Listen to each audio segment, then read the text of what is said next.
Good morning, and welcome to Vikings and Anglo-Saxons and our Time Explorers on a Tuesday at 11 o'clock.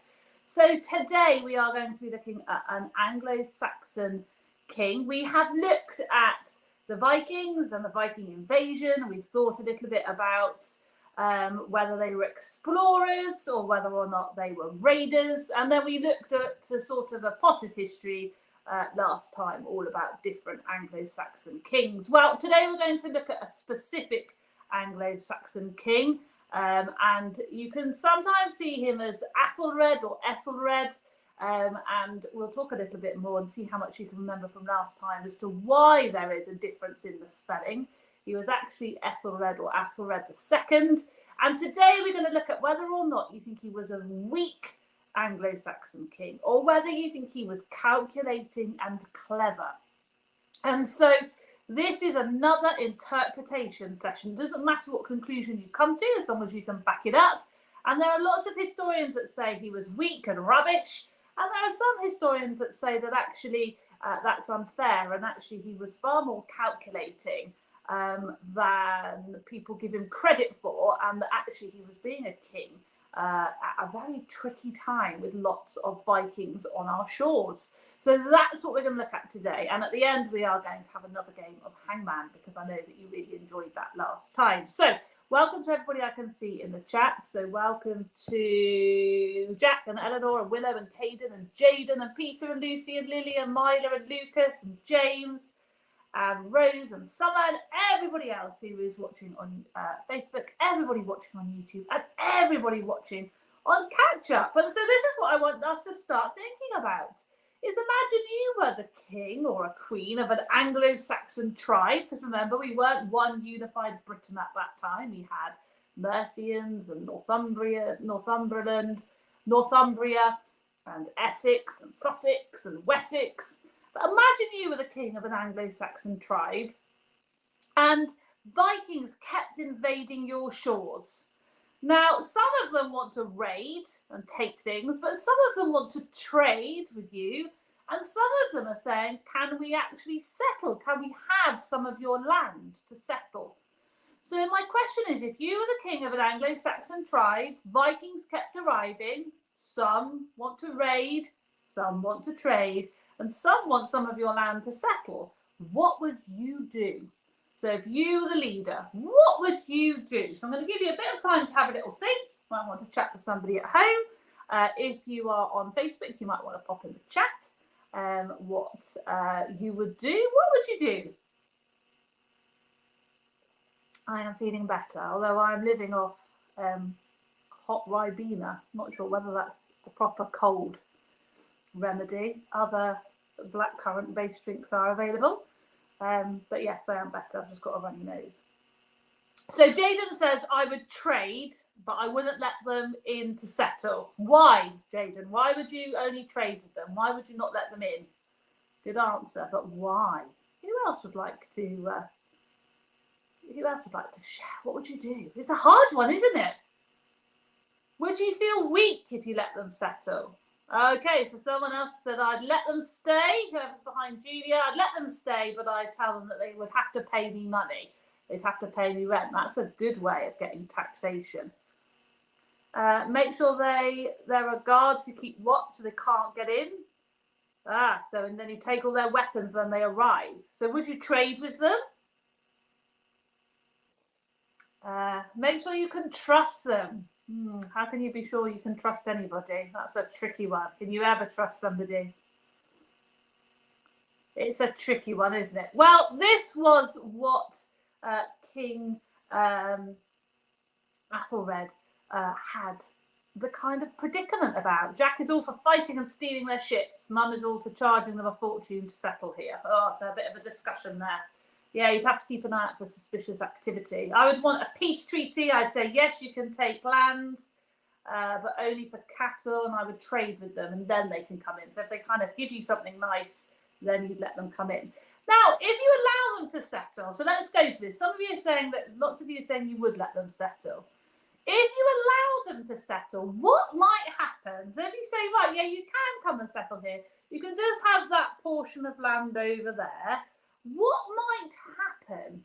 What do you think what might your tribe say, and what might happen with your tribe?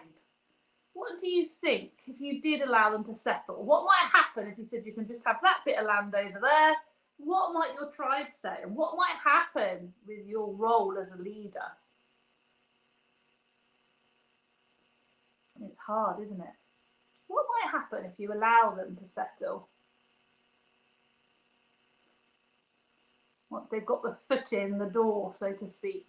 It's like a bit of a phrase. What might happen?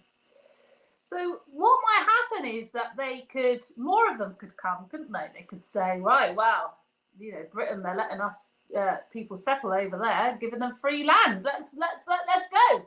So you might end up with more Vikings. They might push for even more land. Absolutely. So Phoebe's saying, do you know what? Lily's saying you'd let them settle, but Phoebe's made a good point.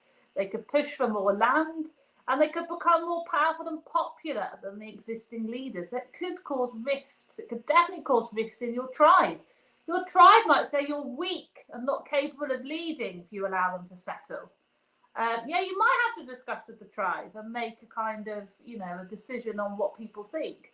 But actually, you're in charge overall, so it has to be your kind of overall decision. But it's a tricky one because they might not be happy with what they get. They might want more. More Vikings might arrive. Your tribe might think you're brave for doing it and clever. Your tribe might think you're weak. It's difficult, isn't it? So who's behind Vicky saying, I'd let them settle because I would be a kind queen, but I would look for suspicious activity. I would let them in because you recruit them for war. So you'd have to, if they called you weak, you'd have to prove to them you're not weak.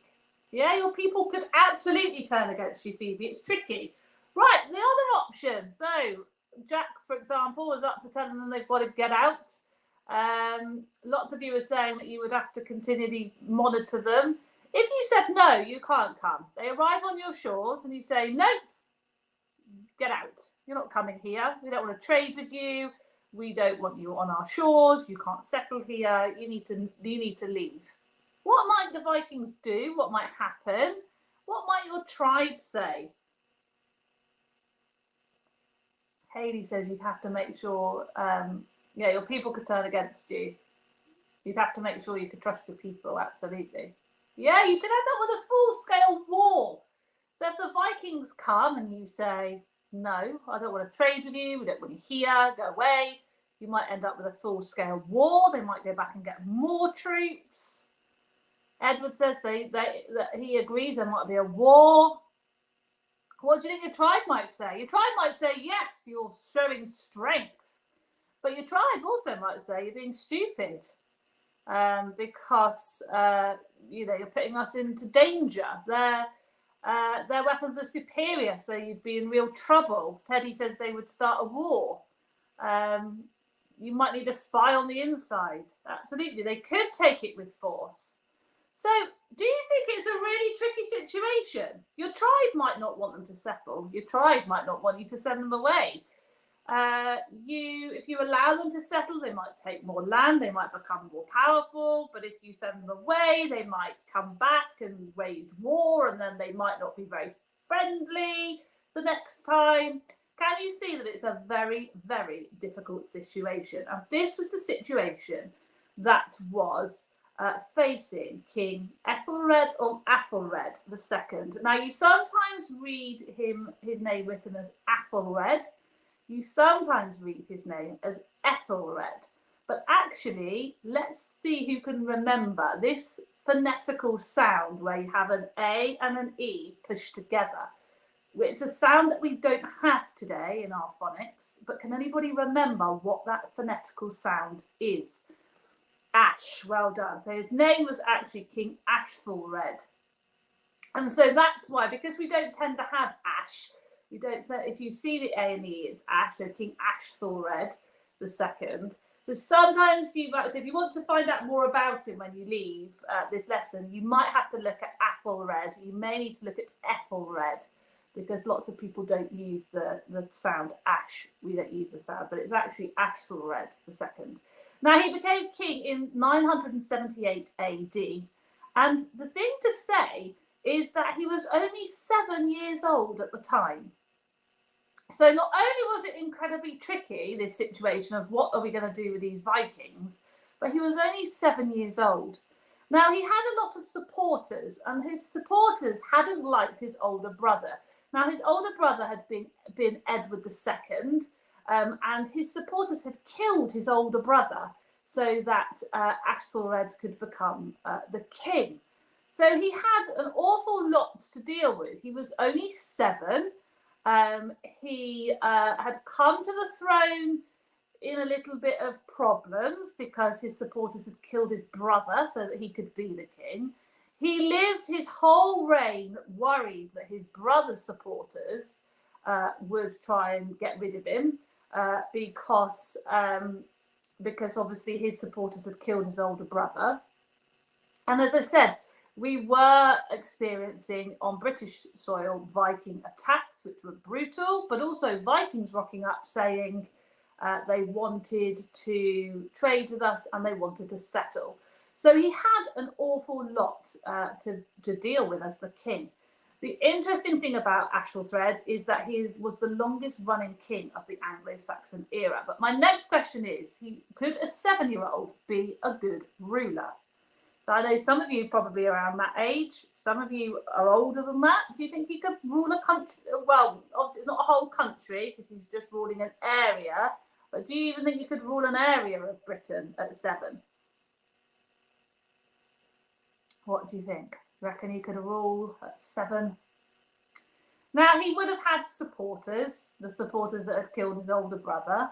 He would have had guidance. He would have had lots of people sharing their views, but ultimately his decision was his decision. Eleanor thinks a 7-year-old could. Some of you say maybe he had a lot to learn. Yeah, an awful lot to learn, Paddy says as well. So yeah, really difficult. Now, the thing to say is he was known as Æthelred II, but he was also known as Æthelred the Unrayed. Now, what do you think that unrayed means? I'm 9, I couldn't rule. Maybe. June thinks possibly. Myla thinks no. Jaden thinks he'd need to learn a lot. What do you think that unrayed means? Æthelred the Unrayed. What do you think? He would definitely need good advisors to help and support him and protect him from his brother's supporters who were gunning for him for his whole rule. What do you think unrayed means? First of all, look at the middle bit, the rayed bit. We tend to use this unrayed. What do you think it means? So Jack says, does it mean unready? Anybody else have an idea of what they think unrayed means? Because you often read Æthelred the Unrayed. Unbraided. That's a good idea.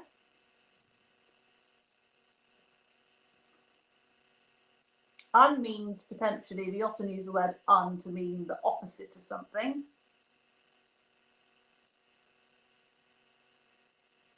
What do we think?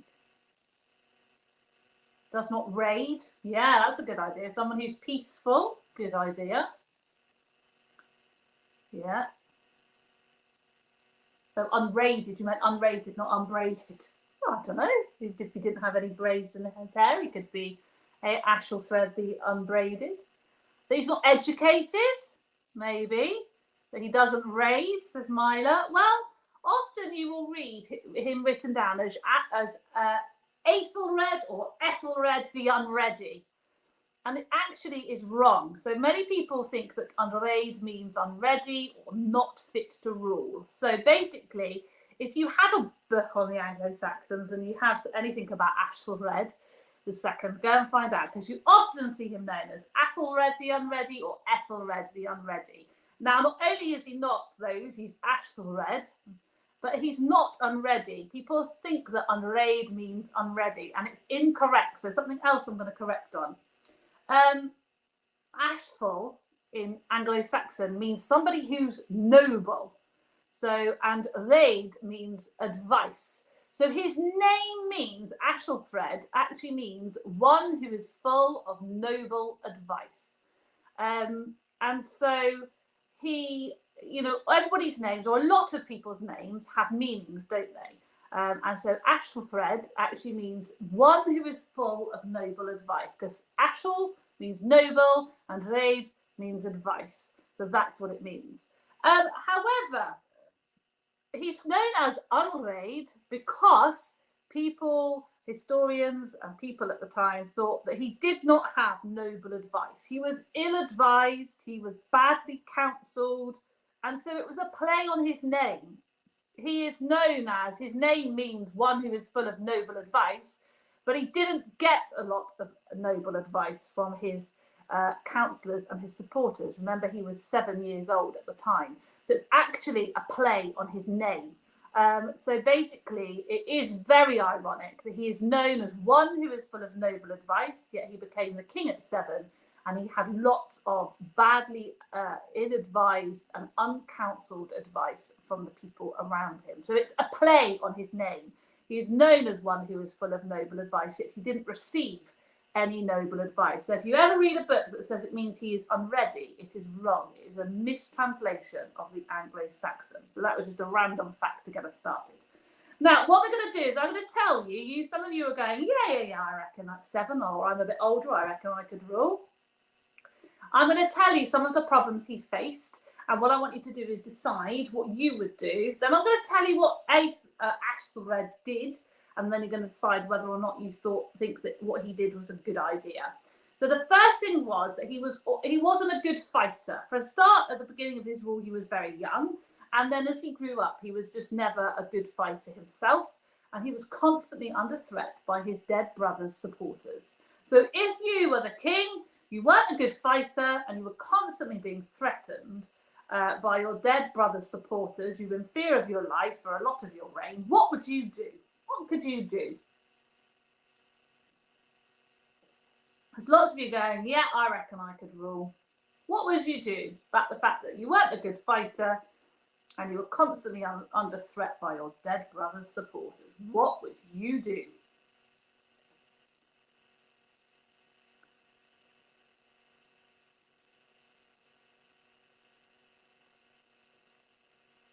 I'll give you some time to think. I know you don't have a brother, but just pretend. So Eleanor says that she set up loads of traps. So everywhere you went, you'd have lots of traps so that people couldn't get to you. It's a good idea. I'd make sure there were lots of guards so that the supporters couldn't get to me. I'd get someone to help me train. I'd have good bodyguards. I'd let my supporters fight, Mila says. I'd pay for an army, says Teddy. I'd get lots of bodyguards. I'd make sure that I'd get a good army, said Edward. It's hard because you haven't got lots and lots of supporters, because remember, lots of supporters still support your dead brother. Right, well, I'm going to tell you what he did, and then you're going to decide whether it's a good idea. So what he decided to do was he decided that he would form some allegiances. So he formed a really good relationship with Normandy, which is an area of northern France. So he looked towards France and Normandy, and he created an alliance so that he would have extra support if he needed it. And when he was an adult, he even married the Duke of Normandy's daughter so that he could ensure that that alliance was strong for the whole of his rule. So do you think that that makes him somebody that actually has good ideas and was a good king, or someone actually, do you think that's not a good idea? So if you think it was good, you can give me a smiley face or a thumbs up. If you think actually that's a really bad idea, you can give me a cross face or a thumbs down. So lots of you saying it's clever, it's a good idea. Absolutely. Whenever you're under threat, you always try and get allies, don't you? So, you know, Normandy was quite a strong area. Really good idea. Lots of you are liking that. Lots of you thinking that's a good idea. I think it's unanimous. So actually, maybe he was, you know, had some good ideas. Right, let's see his next problem. The next problem was he spent a lot of his life saying, look, I didn't kill my brother. My supporters did it. But I'm, you know, I'm a good king, and I'm, you know, I'm a good king. I'm a nice king. I'm a, you know, I've got good morals. It was just my supporters that killed my brother. But he was plagued for the whole of his life with people not believing that. Many people believed that it was actually Æthelred who had wanted his brother dead, that he had plotted, even at the age of 7, with his supporters to kill his brother because he always wanted to be the king. So, what would you do about that? The people, just the general public in your kingdom, don't like you. They think you're horrible. They think you murdered your brother, your own brother. What sort of horrible person murders their own brother? So how are you ever going to come over? How are you ever going to win the normal people over? The people in the market going, don't like this king.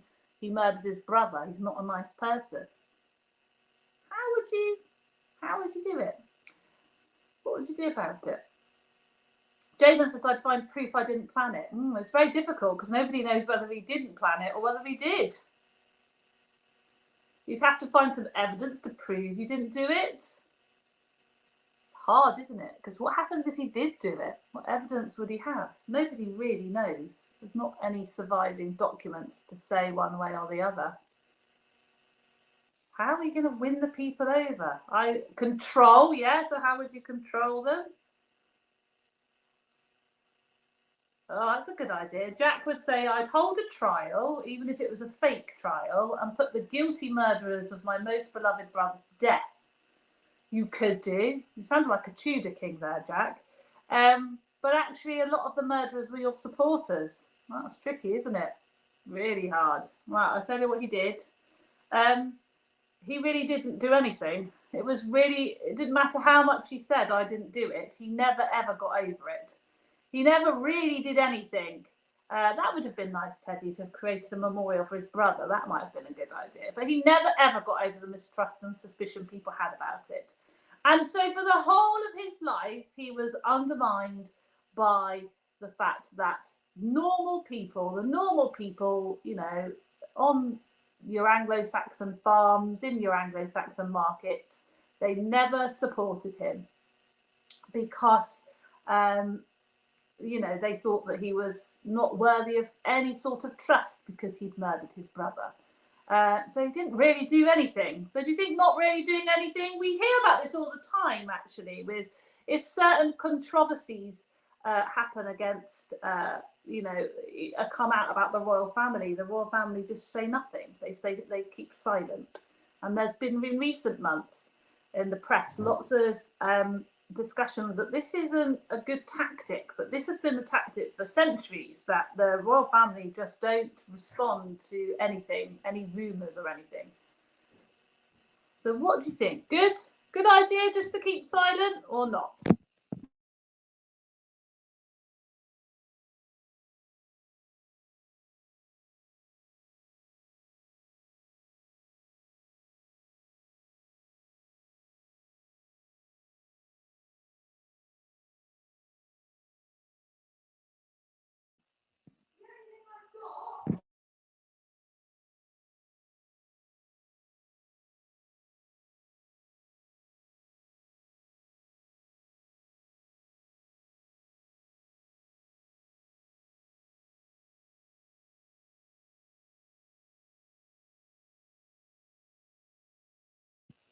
So lots of you saying silence is not a good idea. It's not a good tactic because nobody trusts him. Some of you are saying it is good. It's really difficult. If people have made up their mind about you, are you ever going to change it? Jean thinks it's not a good idea. Some of you are saying, I'm not really sure. It's tricky, isn't it? Okay, Vikings keep invading your lands. What could you do? So now we've talked about this a little bit. We've talked about both sides. You originally gave me your kind of gut reactions. If you were the king, would you have the same view? Would you let them in? Would you send them away? I think just sending them away isn't going to work. I don't think really letting them in is going to work. So what could you do instead? Let's think of a third solution. You could have a battle. The problem is, Jack's already told us, Viking weapons are quite a lot better than the Anglo-Saxon ones. How are you going to try and stop them? You could trade.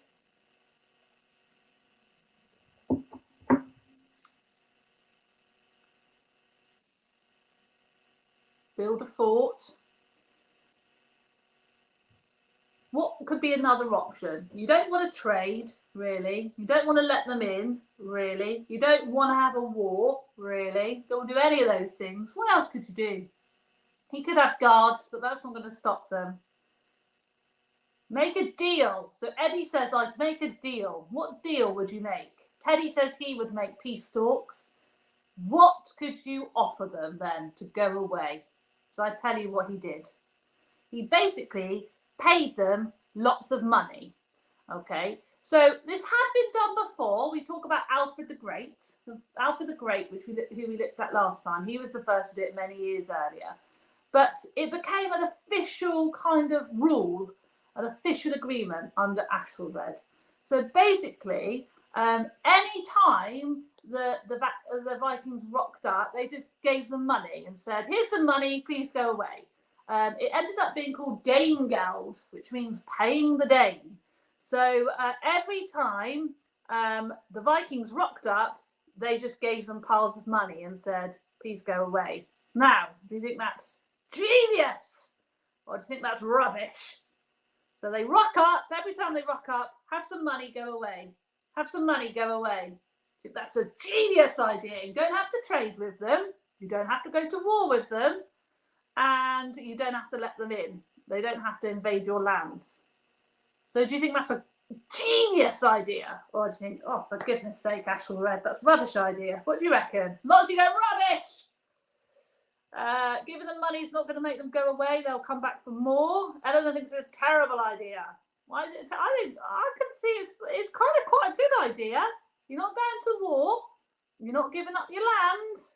There's got to be some positives to it, surely. I think lots of this emoji. Lots of you not liking it. I think they're being a bit harsh. I actually think it's quite a good idea.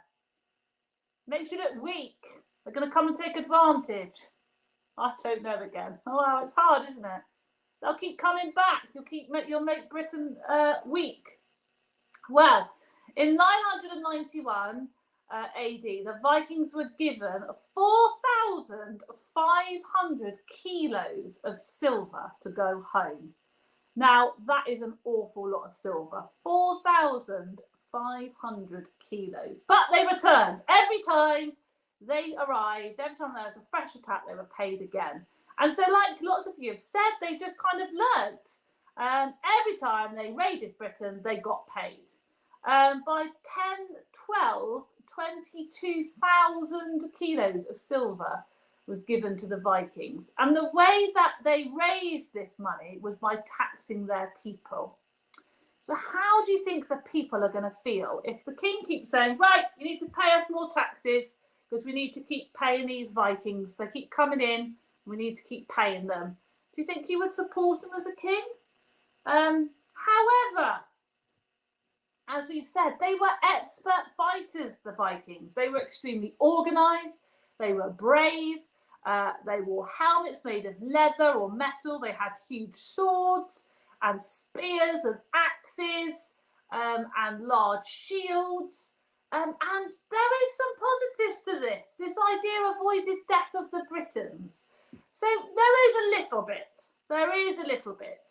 Could that have contributed to the legacy of Vikings being raiders? Absolutely, absolutely. But then if you're going to rock up somewhere, like every time I went to my neighbour's house, she gave me 20 quid, I'd probably go like every day. If every day I knocked on my neighbour's door, she gave me 20 quid for doing nothing, do you not think you'd go knock on your neighbour's door every day? Probably. you know, I don't necessarily blame them, but there is some positives. It did avoid death, okay? It did avoid lots of death. But at the same time, like you say, the Vikings are going to continue to invade if every time you give them money. It's a very, very tricky one because Britain is going to end up completely poor and people are going to end up really fed up with you. And what ends up happening is that by 1002 AD, some settlers of Viking descent, Æthelred hears that they're plotting to kill him. So in previous times, where there were previous rulers, some Vikings had settled in Britain. And by 1002 AD, Æthelred hears that there are some settlers in some of the surrounding villages that are of Viking descent. So they've intermarried with the Anglo-Saxons, but they are of Viking descent, and they're plotting to kill him. What would you do? That's a tricky one. So they're of Viking descent. They're not Viking, but they're of Viking descent. So they potentially, their parents or their grandparents or their great-grandparents were originally from Scandinavia, but they have settled and intermarried with the Anglo-Saxons. You're hearing that some of them want to kill you. What are you going to do? I'd set up some traps again. Could do.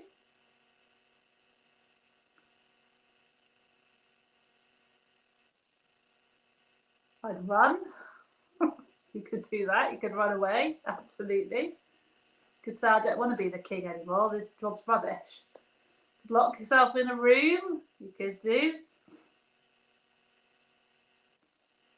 Could go and fight them, but we know he's not a good fighter and he's also not very brave. Jaden would also run. They didn't have teleportation, sadly. Shall I tell you what he did? He basically made a law that anybody who had any heritage, so anyone in their family tree who were from Scandinavian countries, were to be killed. So basically he sent his soldiers around, and anybody who had any Danish heritage were put to death. And this was known as the St. Brice's Day Massacre. And the thing about it is not only is it incredibly barbaric, because most of these people would have been innocent, and they'd intermarried with Anglo-Saxons, they were simply put to death because their parents or their grandparents or their great-grandparents had originally come from Scandinavia. And because of that, because he demanded that anybody of Danish heritage was immediately to be put to death, it led to people being incredibly shocked. It shocked not only the Anglo-Saxons, his own people, but it also shocked people from Scandinavia, and particularly obviously the Danes. But it also shocked lots of people abroad. Because many of the Vikings that were living under Athelred had, as I said, it was just in their family that they had Danish roots. Many of them had converted to Christianity. And worst of all, one of the people that Athelred had put to death was the sister of the current Danish king. And so lots of people thought, yeah, absolutely, that he was brutal.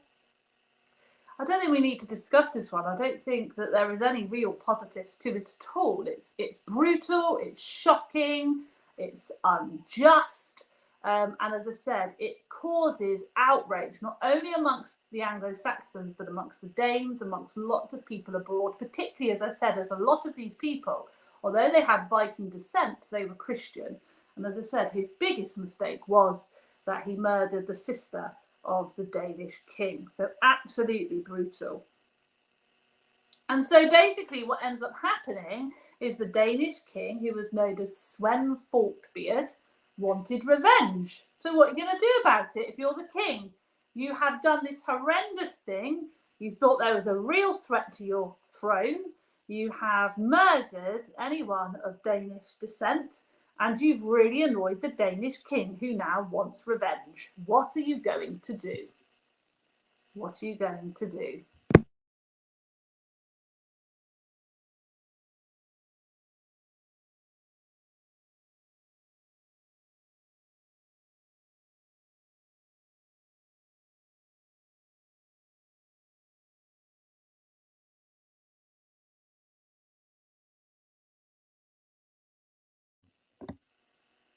What could you do? Is there anything you can do?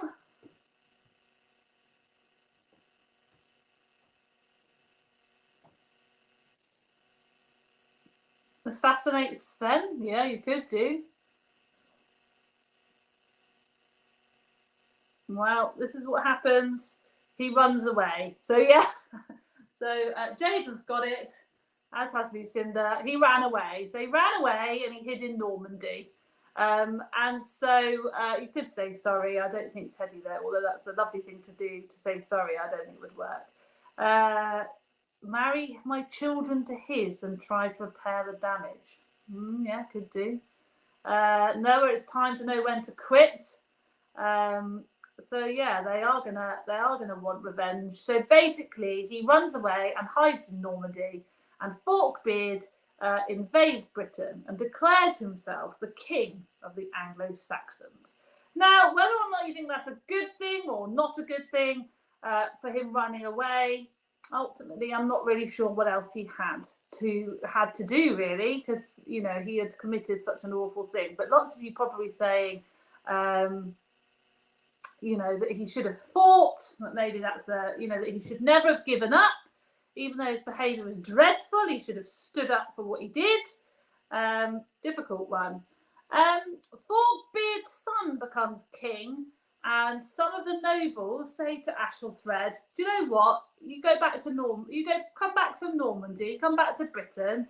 I think you should return, and I think that you should challenge the crown." Now, would you do it? If your supporters were saying, "Come back, Forkbeard's son's now the king, come back and challenge the king," would you come back, or would you stay in Normandy? What would you do? Do maybe a thumbs up to say I challenge the crown, or no, I just quit while I was ahead and stay in Normandy? Lots of you saying no, I wouldn't do it. No, why wouldn't you do it? Because you probably wouldn't do it because you think that you've behaved awfully if you've murdered all those people, but he obviously didn't, because he thought that was fair thing to do. You don't think he's strong enough? He should quit while he's ahead? No. Well, I'll tell you what he did. He returned in 1014, and the Canute, who was the son, and his army returned to Denmark. So he became the king. However, in 1016, Canute returned and conquered most of the country, leaving Æthelred only in charge of London. And he died with Canute controlling most of England, Denmark, and Norway. So although you think, I think you've all got it right. No, he shouldn't have come back. He did come back. He created another war. The Danes returned. Canute, who was Forkbeard's son, who some of you have heard of. He then went back, amassed another army, returned and conquered again. And as I said, when Æthelred died, he was only actually in charge of London. So Canute controlled most of England, Denmark, and Norway. So we had again a Viking king on the throne. He shouldn't have come back, absolutely. So this is what I'm going to leave you with to have a little think about.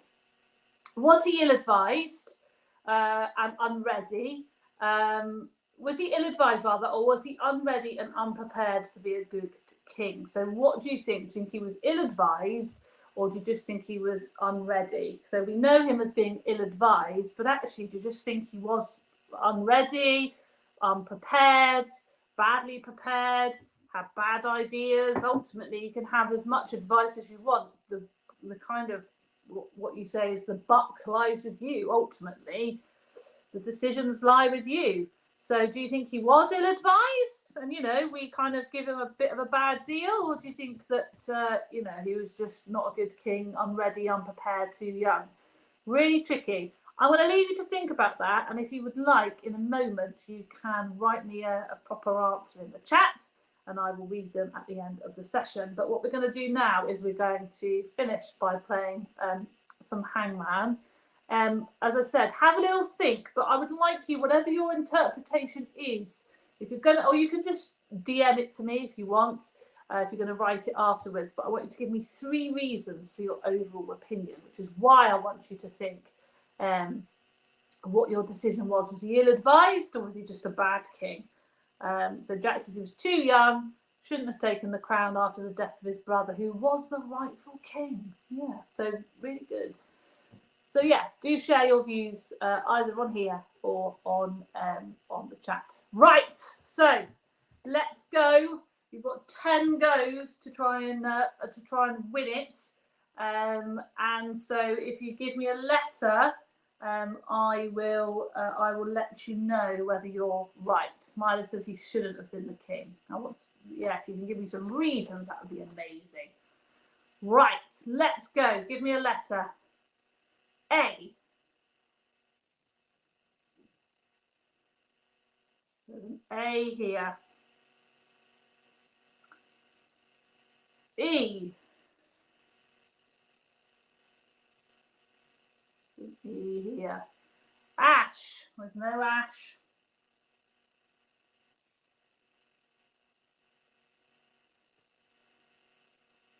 M. There's no M.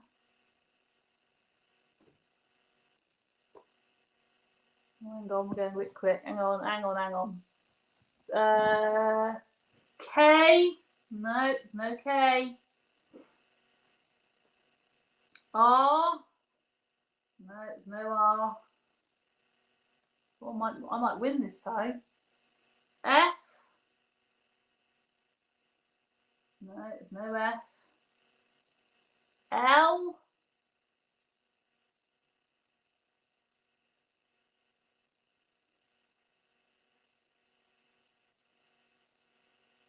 R. Oh gosh, there's loads. R. No, there's no R. And then I've got an S.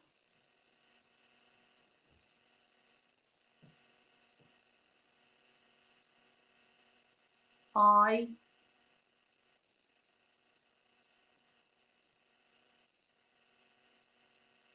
D. So I think you might have it.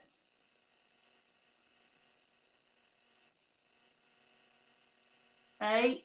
No, there's no H. V.